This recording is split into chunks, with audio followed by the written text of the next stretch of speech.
Welcome back to another photo critique. I'm Toby. And I'm Christina.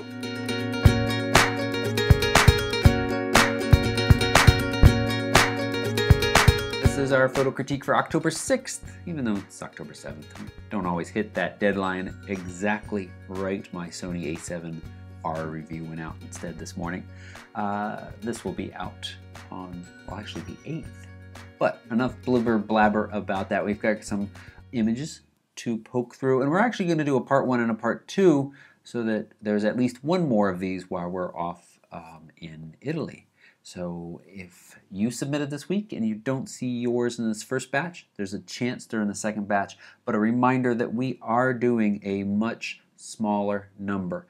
And I think I would like to at some point in the future say, here's a collection box, stick your images in it. We won't be accepting new ones until we've critiqued all of the images in the box. And so I think that might be something we attempt in the future. But as Christina was just reminding me, that would take quite a while. Yes. At our current rate of trying to keep things short and sweet. All right, so let's get started. And Christina, you picked this one. Yes, I love the symmetry of this photo. It's just like unbelievably perfectly symmetrical. It's like almost photoshopped. It's really cool, and there's lots of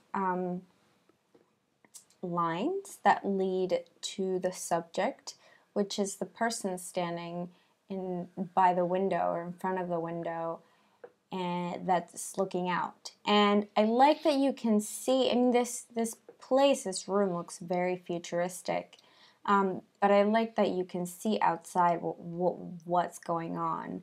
And even though it's in black and white, all of the elements still seem or are very noticeable and stand on their own. Which is to say that in black and, like, when you take a black and white image, it's very easy to just focus on your attention on one thing, but this one is, what can I say? I guess it's grayscale enough that my eye jumps from all of the Low details. Enough contrast. Yeah. So yeah, I just love the symmetry and the lack thereof in the person, and the person in the window is just barely off to the side, but it's still really nice. Right. I think that might even actually strengthen a little bit the fact that they are centered within one of the panes of glass, as opposed to perfectly symmetrically putting them in the middle where they'd be intersecting that middle bar. I'm intrigued by how we have such a good exposure range inside and out. If all of our date time original information up there is correct, this was taken at 11:23 a.m. Maybe very, very foggy. It looks pretty foggy.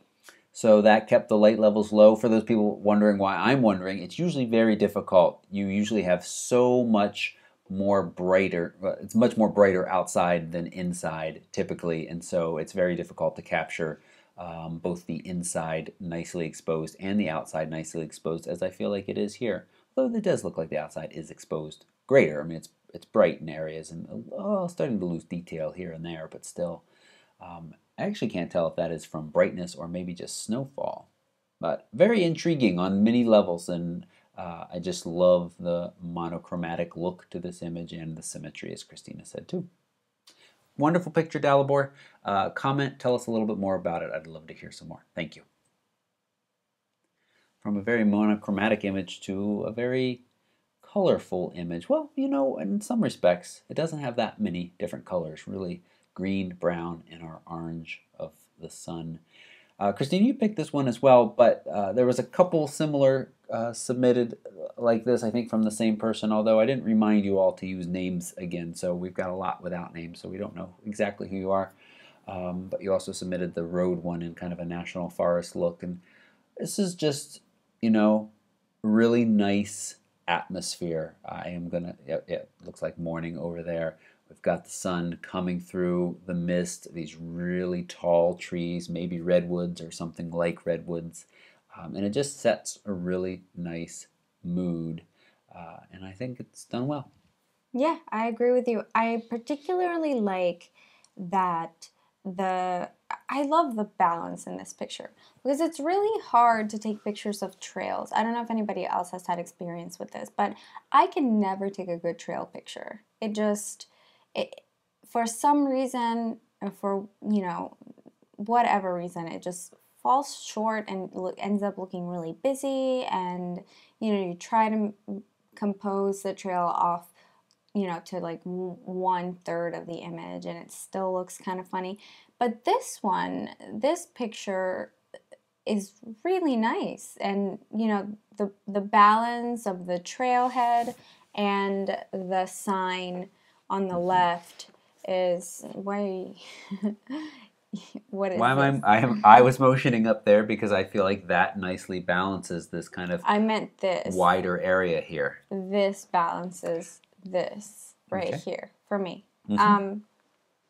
So I really enjoy that about it. And then I do also really like the converging lines. And I mean, I think, not to say that this was an easy image to capture, because pictures are never really easy to create.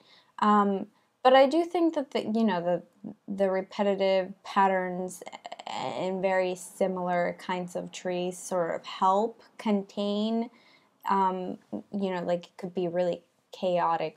Woods and forests are usually pretty chaotic.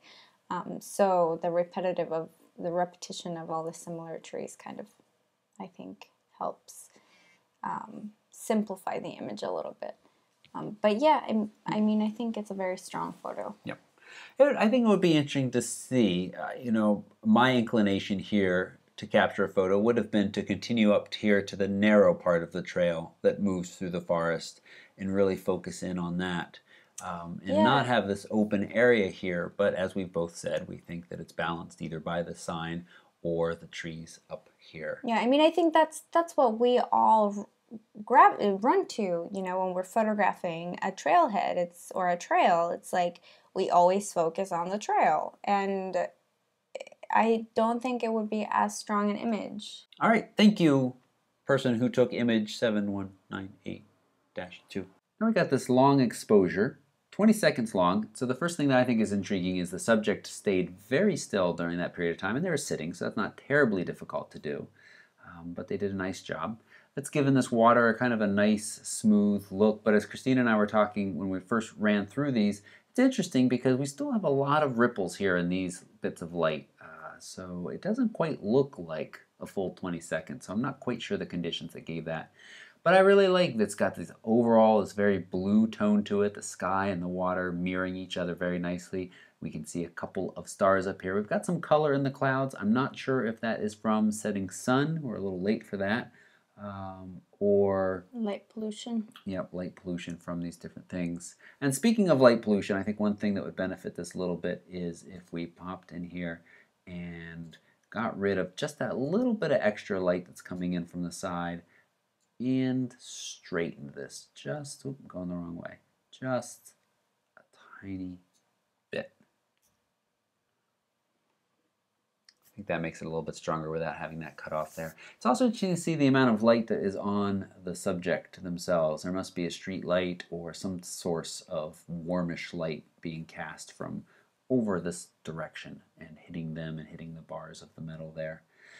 This, in some respects, feels a little busy, especially with these ropes and bits down here, but really the subject gazing out into the water, I think, works nicely. And overall, it's a nice image. Yeah, I don't think it's busy at all. I mean, there's very little you can do to kind of hide any of the clutter, which I don't really think there's much of. But yeah, the streaks on the water, the little ripples, they are interesting to me, given that it's a 20-second exposure. But otherwise, I love this image. Great. Thank you, person who made this image. So I'm going to start with this one, and I think the first thing that I'm going to do is this. And you can see, how it goes from like being just very slightly crooked to like, oh, okay,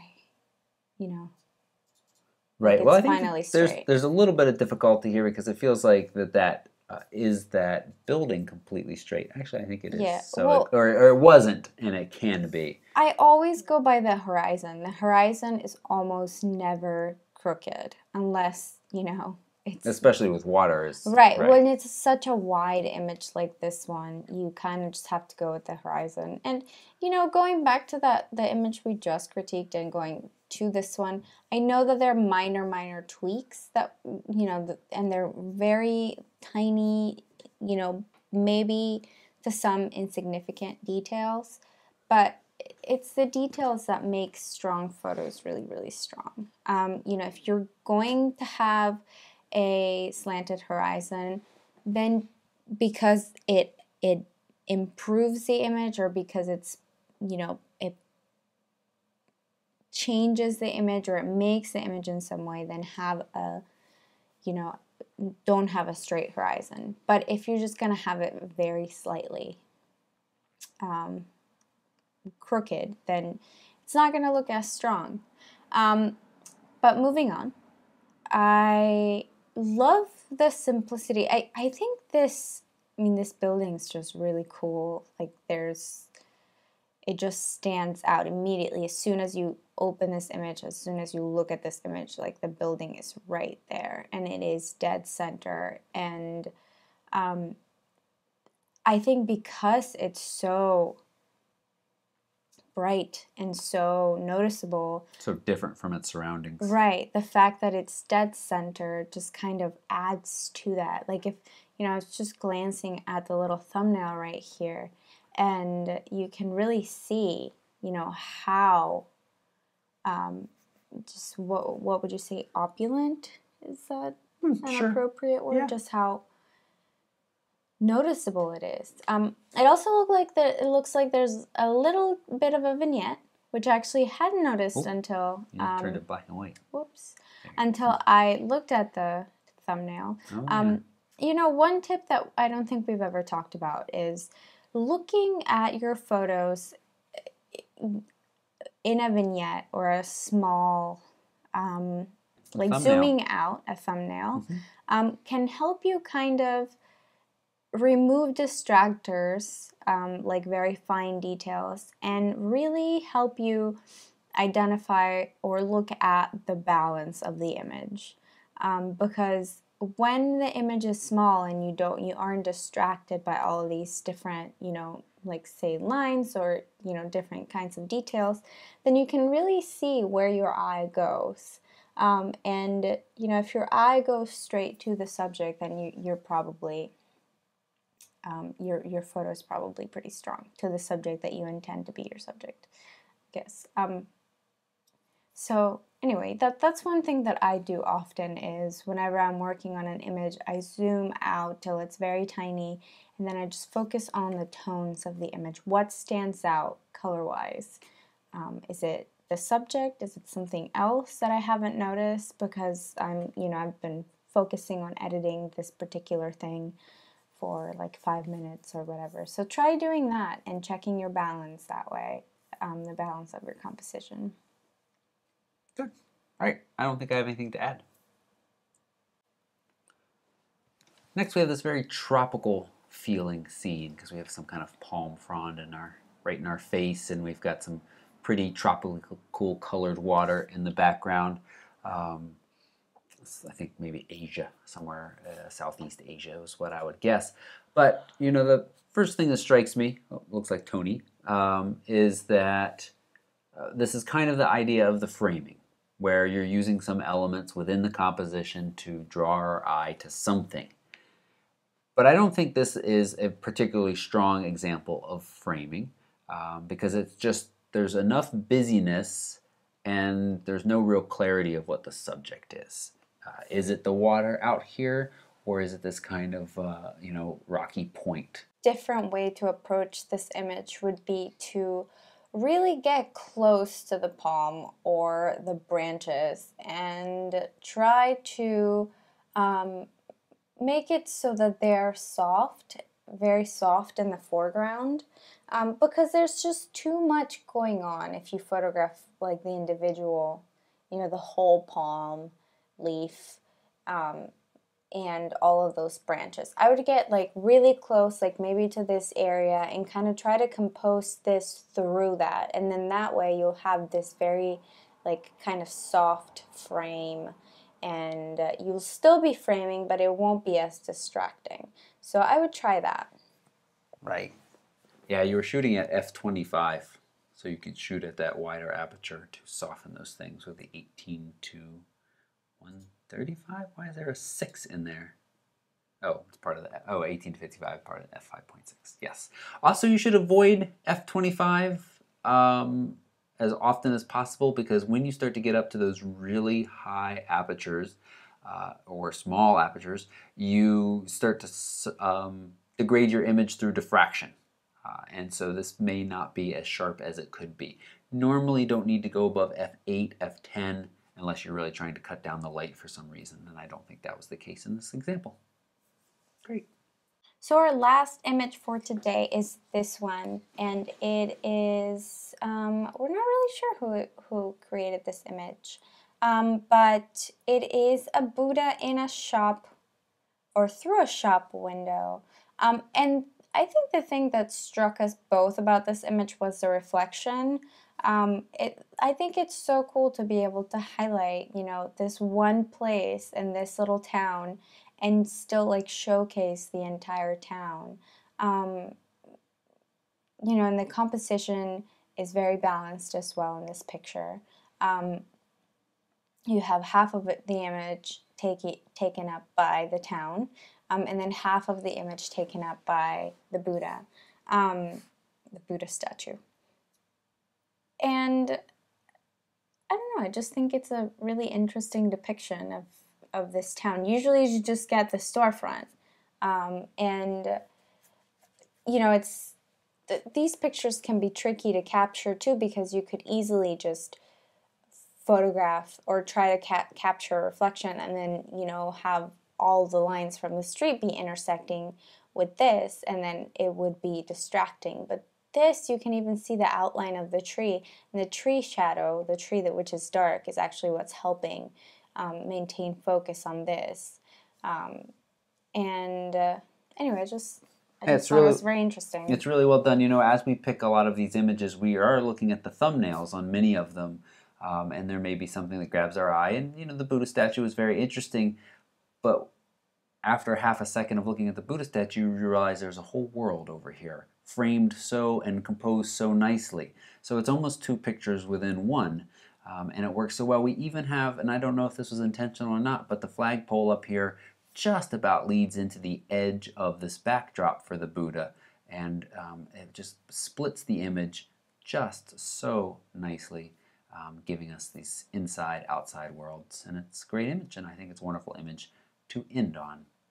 So as we said, this is part 1. We're going to be giving you a part 2 next week with images. There's no submission, don't need to submit anything. We will ask for some images to be submitted, probably while we're in Italy, and then be critiquing those once we return. Thanks so much for watching. Bye-bye. Bye-bye.